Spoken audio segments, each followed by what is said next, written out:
A paz do Senhor Jesus, meus queridos e amados irmãos do YouTube, aqui quem vos fala é vossa irmã em Cristo, a missionária Nathalie. E a pergunta de hoje é sonambulismo. Sonambulismo é espiritual ou é físico? Irmãos, para a gente entender mais sobre esse assunto, a gente tem que compreender, né, todos os termos que envolvem este assunto. Primeiramente, o sonambulismo, irmãos, para a medicina, tá? Ele não é considerado uma doença física, tá? Mas um distúrbio do sono. Mas pode sim estar ligado à genética, que eles acreditam que pode estar ligado à genética, né? Como foi observado aí muitos casos de pessoas que têm isso na mesma família, tá? Segundo a medicina. Já o espiritismo, segundo a visão do espírita, do espiritismo, eles trabalham muito com isso. E segundo aquilo que eles acreditam, é como se fosse uma independência do espírito, uma capacidade que a pessoa tem, uma aptidão de mediunidade de colocar o espírito em contato com os outros demais. Esse contato ele pode ser uma influência, né, ou ter uma influência com espíritos e forças negativas. Só para os irmãos entender, amém? Por que que eu estou falando sobre esse assunto, né? Porque tem várias linhas de raciocínio aí, só para a gente compreender.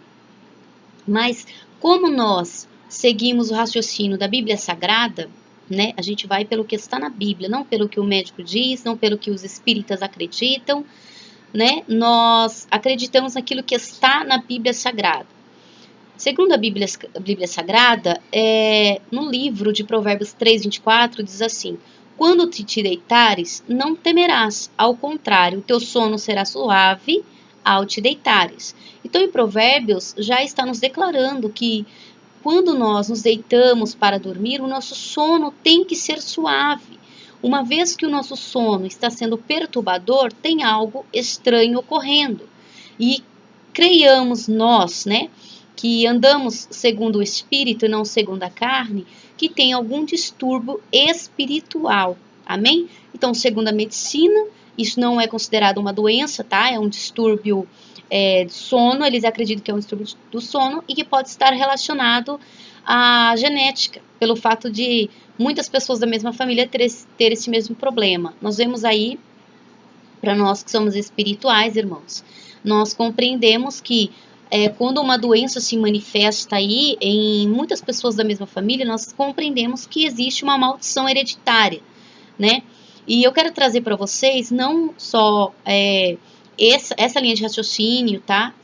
Mas também acerca da minha experiência que eu tive com o Senhor com relação a isso. Amém, irmãos? Por isso eu posso afirmar para vocês que o sonambulismo é totalmente espiritual, tá? A não ser que seja uma pessoa que tomou algum remédio que causa algum distúrbio neurológico e a pessoa foi dormir, tá? Ou então uma pessoa que consumiu bebida alcoólica e ela acorda e tem atitudes diferentes, né? Porque o álcool ainda está agindo no cérebro, né? No sangue, e é claro que essa pessoa vai ter algum distúrbio no sono, tá? Fora isso, irmãos, eu não vejo outra razão para declarar que o sonambulismo não seja espiritual, tá? Mas eu quero trazer para vocês a experiência que eu tive com a minha filha. Eu tenho uma filha que ela vai completar 13 anos em janeiro, irmãos. E eu vou contar a experiência que eu tive com ela. Irmãos, o que aconteceu foi o seguinte, né? Quando a minha filha, ela não tinha nem um ano ainda, ela era muito bebezinha, ela não sabia nem andar, né? Aconteceu algo no meu quarto, né? Aconteceu algo e eu vou relatar aqui para vocês, amém? Glória a Deus. Irmãos, o que aconteceu foi o seguinte. Naquela época eu me lembro de estar deitada na cama, já era de madrugada, e eu acordei me sentindo mal. Sentindo mal, aquela sensação ruim, como se tivesse alguém ali, sentindo uma presença maligna no quarto, né? Tava eu, meu esposo estava do meu lado e a minha filha estava no berço, encostado na cama. E aí, naquele momento, irmãos, o que aconteceu foi o seguinte: eu senti quando alguém pegou na minha garganta e tentou me sufocar. E eu sabia que aquilo era espiritual, porque não tinha ninguém. Eu estava com os olhos abertos, não estava dormindo, com os olhos abertos, e eu vi, né, tudo preto, assim, porque a luz estava apagada, mas dava para perceber uma silhueta mais escura, né, do que a própria claridade do quarto, que estava baixa. Então eu percebi que era um demônio, uma força demoníaca mesmo, que estava me enforcando, irmãos. E naquela época ele estava me sufocando, me enforcando, e eu não conseguia respirar, e eu tentava pedir ajuda, socorro, mas ele tapava minha boca, ele tapava minha garganta, e foi um desespero muito grande naquela hora, e na minha mente comecei a clamar o sangue de Jesus, aí eu comecei a clamar, clamar, clamar, e ele soltou. E aí, né, eu consegui chamar o meu esposo, né, que estava do meu lado, eu acordei ele e eu falei que tinha alguma coisa acontecendo ali, que eu tinha sido atacada, que o demônio estava tentando me matar, e que era para ele orar. E aí ele se levantou, e na hora que ele veio para colocar a mão na minha cabeça, para fazer uma oração por mim, ele nem saiu de cima da cama, ele só virou e colocou a mão sobre a minha cabeça e começou a orar, orar, orar e repreender e tal. E quando ele começou a orar, irmãos, eu fiquei toda arrepiada, sentindo uma coisa muito ruim ali, muito pesada no quarto, né? Eu senti que tinha uma coisa no quarto.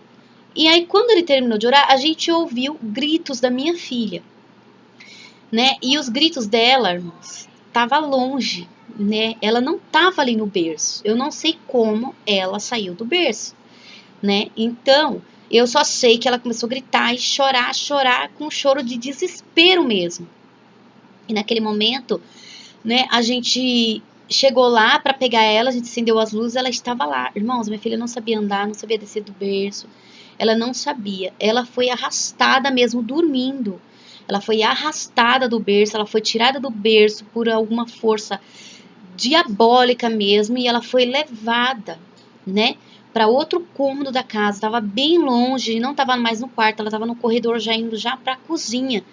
E ela começou a gritar e chorar, chorar, desesperada, aquele choro, sabe, irmãos, de desespero. Assim, eu conto com entusiasmo isso, porque no dia, né, foi assim, uma agonia muito grande, né? A gente foi lá, pegamos ela, estava extremamente assustada, a gente começou a orar na casa, repreender, repreender, e a gente foi se arrepiando, e aí saiu aquilo. Irmãos, eu só sei que passado um tempo, a minha filha começou a ter problemas no sono. Ela começou, enquanto estava dormindo, ela começou a falar, ela começou a conversar no sono. Foi passando os anos e isso foi começando a ficar muito mais corriqueiro. Isso começou a acontecer várias vezes, né? Quase todas as noites, começou a acontecer assim, constantemente. Ela foi crescendo e toda noite era isso. Ela ia dormir, aí de madrugada ela acordava, ela sentava na cama, ela começava a conversar. Às vezes eu chegava lá no quarto, ela estava com os olhos fechados, outras vezes ela estava com os olhos abertos. Só que ela não estava consciente, eu conversava com ela não tava, ela estava totalmente assim aérea, sabe? E no outro dia você perguntava para ela o que tinha acontecido, ela não se lembrava de nada. Então aconteceu situações bem estranhas na minha casa depois disso, né? Conforme foi passando os anos, aconteceu coisas bem estranhas, então eu tinha que trancar a porta do quarto, eu tinha que tomar um cuidado com ela, qualquer barulhinho eu tinha que me levantar e ver, porque aconteceu dela estar em sonâmbula e ela pegar a faca e eu perguntar pra ela o que ela ia fazer com aquela faca, né, tentar levar ela pra cama, tal, tirar a faca da mão dela, e ela disse que ia cortar a carne, cortar não sei o que lá, e assim, quem tá em sonâmbulo, né? Quem tá passando por isso, irmão, você não pode pegar a pessoa e chacoalhar ela e assustar ela. A pessoa pode despertar na hora, né? E a pessoa pode tomar um susto e isso pode ser algo bem ruim, né? Bem traumático. Então, já aconteceu várias coisas, né? Como uma vez ela desceu as escadas, ela foi parar lá embaixo na casa da minha sogra. E aí, quando eles viram, ela estava lá no quarto deles, ela desceu a escada dormindo, irmãos, uma escada imensa, né? Da outra vez ela foi no banheiro, ligou o chuveiro dizendo que ia tomar banho, ela estava, irmãos, dormindo, ela dizendo que ia tomar banho de roupa. Assim, teve algumas situações até engraçadas, né? Porque ela se levantava e começava a rir do nada e começava a falar e falar nomes de pessoas e conversar. E teve outras situações que dava bastante medo também, porque a expressão dela mudava, ela andava pela casa, ela pegava objetos, ela sentava na cama, ela conversava. Você olhava para ela assim, irmãos, Era uma coisa tão estranha e chegou um tempo, irmãos, que eu não aguentei mais essa situação, porque isso acontecia quase todas as noites. Eu colocava a cadeira assim na porta do quarto dela, porque eu sabia que ela ia acordar, e ela, quando ela encostasse na cadeira, a cadeira ia fazer barulho e eu ia acordar, ia poder ir lá, né, pegar ela e levar ela até a cama.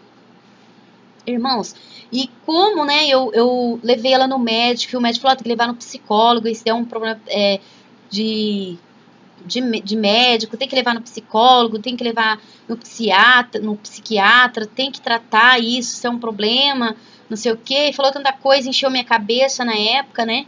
E na época, irmãos, eu não tinha toda essa intimidade que eu tenho com Deus hoje, né? Na época eu não guardava essa doutrina, então eu não tinha tanta espiritualidade, eu não conseguia compreender muitas das coisas concernente ao mundo espiritual, né, irmãos? Então eu fui na conversa do médico, né? E aí marquei psicólogo para ela, irmãos, e aquilo foi me trazendo uma angústia, e Deus foi trabalhando no meu coração, e Deus foi dizendo ao meu coração que aquilo não era físico, que aquilo era espiritual, que era um demônio que tinha arrastada lá da cama, e Deus me fez lembrar disso que aconteceu quando ela era pequena, quando ela era um bebezinho, né? E Deus falou que era para mim começar a orar com ela antes de dormir, que era para mim incentivar ela a jejuar. Isso ela já estava, acho que com uns 9 anos, né? E o Senhor falou que era para mim conversar com ela, que era para mim incentivar ela a ler a Bíblia. E eu comecei a fazer isso. Eu comecei a orar com ela, comecei a orar com ela antes de dormir, coloquei ela para ler a Bíblia, comecei a ler a Bíblia junto com ela, comecei a cantar hinos da harpa junto com ela, sabe? Eu comecei a incentivar ela, assim, ter uma vida com Deus, uma vida espiritual realmente com Deus, irmãos. E isso foi, assim, diminuindo até que não aconteceu mais, né? Ela começou a fazer, eu sei que ela só tinha 9 anos, mas ela começou a jejuar, né? Pouquinho tempo, só algumas horas, ela começou a orar comigo nas madrugadas, ela começou a realmente buscar, né, de Deus, porque chegou um momento que isso começou a perturbar também a vida dela, né? E graças a Deus, né, mediante isso que nós fizemos, as orações, os jejuns, a leitura da palavra, eu orava junto ali com ela, eu colocava a mão sobre a cabeça dela, eu orava com ela, expulsava aquilo, né? E graças a Deus, né, minha filha foi liberta disso. Nunca mais ela teve, nós não precisamos mais voltar a médico, nem mais correr atrás de psicólogo, nem psiquiatra, porque eu sei que eles iam indicar remédios, né, fortíssimos aí para ela dormir, e aí ela ia ficar só dormindo, e eu não queria que a minha filha ficasse dependente. Então isso daí, né, é um alerta, irmãos, para vocês, né, principalmente crianças, né, que vocês tomem cuidado com os seus filhos, que vocês vigiem quanto a isso, quanto a essas coisas, quando seus filhos se disseram que está com medo de dormir sozinho, que tem alguma coisa no quarto, irmãos, acreditem, porque verdadeiramente, sabe, irmãos, os demônios, eles agem na vida das crianças através de desenhos animados, através de brinquedos, irmãos. Então, verdadeiramente, nós temos que vigiar quanto a isso, amém? Então, eu espero que os irmãos tenham entendido, né? Se a palavra do Senhor fala que quando a gente deitar, o nosso sono será suave, Ele nos garante que será suave. Então, se há alguma perturbação do sono, tem alguma coisa errada, né? E nós temos que orar, nós temos que buscar a Deus, o discernimento das coisas, né? E não nos deixar enganar pelas coisas deste mundo, irmãos. Não é porque alguém tem um título aí, tem um certificado de medicina, de psicólogo, de psiquiatra, que essa pessoa ela tem toda a inteligência, todo o entendimento do mundo. Não quer dizer que essa pessoa está na razão, né? Como eu expliquei no início, cada um tem uma visão do que é o sonambulismo.